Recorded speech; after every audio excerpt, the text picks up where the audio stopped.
I did not want to do.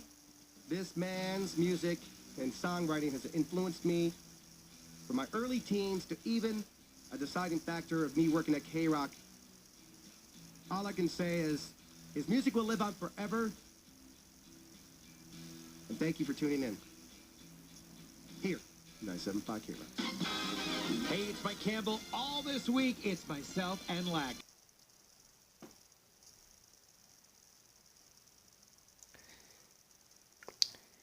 Thank you for listening. I hope you enjoyed that.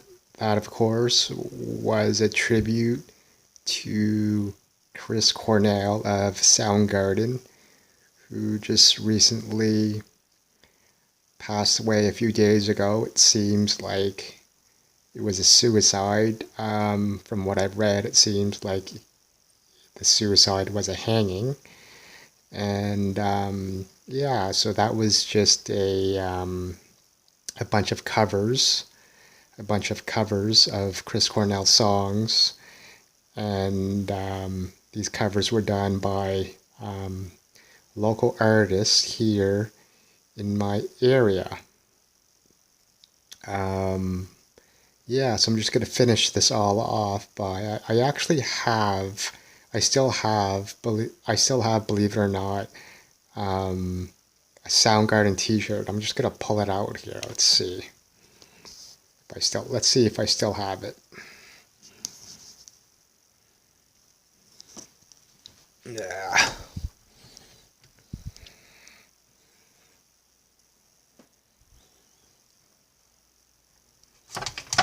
Ah, found it.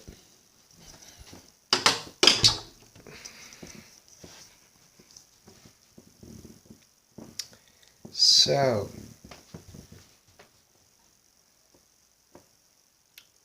let's see if I can get a good angle on it here.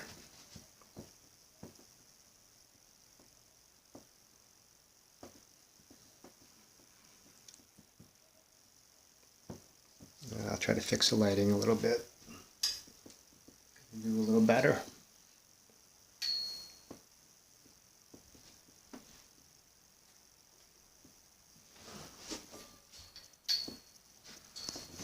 Okay.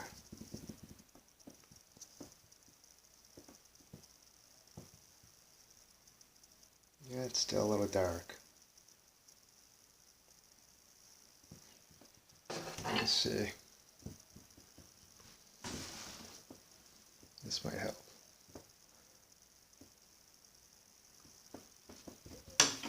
I really want you guys to see this t-shirt because it's a pretty nice t-shirt. So, just 1 second.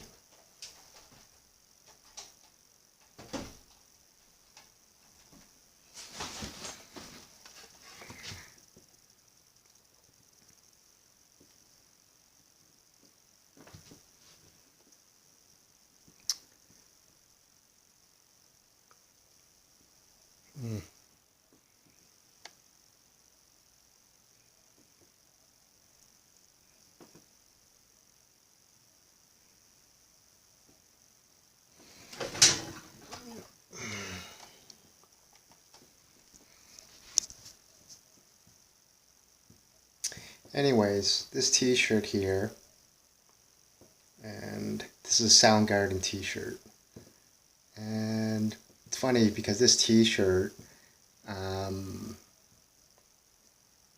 it actually belongs to my brothers, and so my brother back in the day was a Soundgarden fan, and so when I moved away from home, he had already moved out and he had left that t-shirt there, so I kind of borrowed it, but it's been a long borrow, and believe it or not, it's still intact because yeah, this t-shirt was definitely back in the 90s, and most t-shirts that I have had that have been that long, basically they just fall apart. So I'm kind of lucky that for some reason this t-shirt has a pretty high quality. And yeah, so it is a Bad Motor Finger, the album Bad Motor Finger, and the other side of it. That's the other side of it. Soundgarden's Bad Motor Finger. Yeah. Right there. Soundgarden's Bad Motor Finger. Yeah. So, yeah, and it's been worn quite well, yeah, so I'm pretty impressed regarding the quality. And it wasn't up, it's only, Chris Cornell's death or suicide has only happened for a few days now. So even though it's mine, well, it was my brother's, but it's technically mine now. I'm sure that there's a lot of Soundgarden fans out there, diehard Soundgarden fans. And so, yeah, I don't want to be too selfish about it. So if anybody wants it, I mean, there has to be, I have to get some sort of compensation for it. So yeah, there's got to be some sort of fee, although that fee is negotiable. So if somebody wants this official Soundgarden, and again, the album is Bad Motor Finger, if anybody wants it, just let me know. And it's a first come, first serve. So let me know as soon as you can, because it's first come, first serve, and it'll be gone. I just wanted to say a couple things about Chris Cornell's death. It's kind of weird because if you think of grunge, which started kind of, again, I'm no expert, but for me, grunge, if I can remember back, might have started back in the late 80s, early 90s. For me, like, I kind of relate grunge to Nirvana because I've always been a big Nirvana fan. So especially after Kurt Cobain committed suicide, I sort of got more and more into Nirvana due to his suicide and all of the controversy surrounding that. And so the other two bands of grunge were, besides Nirvana, were Soundgarden, of course, and Pearl Jam. Aside from really, out of those three bands, I've really only been a Nirvana fan, but Pearl Jam, just a little bit. I think when they came up with their album, the album 10, that was definitely a great album, and I did listen to that a lot. And the other album that I purchased was Vitalogy V's, which was another great album. But other than that, I haven't really listened to them that much. And it's kind of the same thing with Soundgarden. I've never really gotten into Soundgarden that much, other than listening to their most popular album, I think, Bad Motor Finger, Black Hole Sun and all those types of songs. But I don't even think I ever actually purchased any of their albums, including Bad Motor Finger.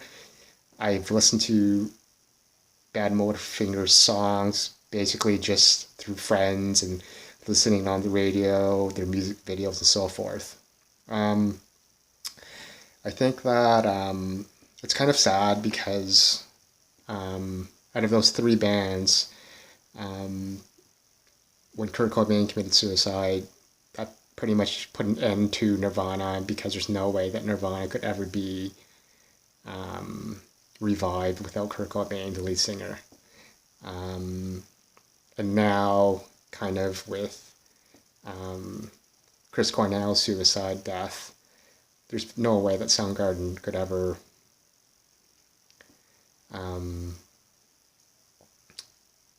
perform really again ever without their lead singer Chris Cornell. So now the only grunge band left is really Pearl Jam, right? Eddie Vedder. So be careful with that band, Eddie Vedder, because there's only really one left. One lead singer, one left, Pearl Jam, Eddie Vedder. It's just really weird because I was reading a little bit about Chris Cornell's death, and although I haven't really followed him, um, he was actually performing, I believe, if I remember what I read correctly, he was performing like on the same night of his suicide, he was performing with Soundgarden. And apparently on that same night, later in the night, he killed himself. He hung himself, which to me was very surprising because if you've ever been to any concert at all, I mean, the frontman, the lead singer, who was Chris Cornell, it's really hard to fake anything because you're out there for 2 hours, 2.5 hours, 3 hours, or whatever, and it's pretty much all about the frontman, the lead singer, and it's about their listening to their vocals and their dance, if their body language or dance moves and stuff like that. So it's not like you can fake anything there, and it's any type of concert that you go to, it's just a life altering experience, not only for fans, but I think also for the band, because it's like, that's not only the music that lifts your spirits and gets everything up and going, and it's such a social phenomena. It's like that band must have had to do rehearsals, and like during the band, it's not just about singing, it's about like connecting with the audience and talking to the audience and so forth. And then after the band after their performance ends, they typically kind of like, the band socializes with each other, they talk to the fans. I mean, 2017, it's not like the old days where a band just went home. In 2017, there's like kind of like meet and greets. I'm not saying a meet and greet happened with this time, but the culture of concerts now is all about like having different things so that fans can connect with band members and stuff like that. And so there must have been that socialization aspect and that type of thing. And that's usually really uplifting. So to think that he could go from that to just a few hours, the process is, at some point, you would have to think about suicide or think about how he would do it, and then think, oh, well, how am I going to do it? Am I actually going to hang myself? And then to actually just do it just out of just seemingly like nowhere is just kind of crazy. So I know that his wife has been kind of already speaking out and saying things like that it was his medication, like whether he was on like antidepressants or whatever. I don't know. I mean, if I could maybe just say something, is that it's good that she's talking about it and she wants answers, but I think that it's a little too early for anyone, including his own wife, to really know that, because it's been just so soon. So, I mean, to just automatically blame it on his medication, which is essentially that generally helps people, but for her to just blame it on his medication, I think it's just a little too early for that. I mean, it may come down that later on after an investigation, or that people figure out what really happened, if they find a note or hidden stuff or whatever, that, or they do an autopsy, that they can figure out, or perhaps maybe it was his medication, but I think it's just a little too early for that. Yeah, so anyways, I'm just going to wrap this up and say that, yeah, Chris Cornell's, losing him, whether it was just to suicide, him hanging himself, anything like that, that's just quite a loss to the music world. And so he will be missed. Rest in peace, and thanks everyone for listening and watching. Talk to you later.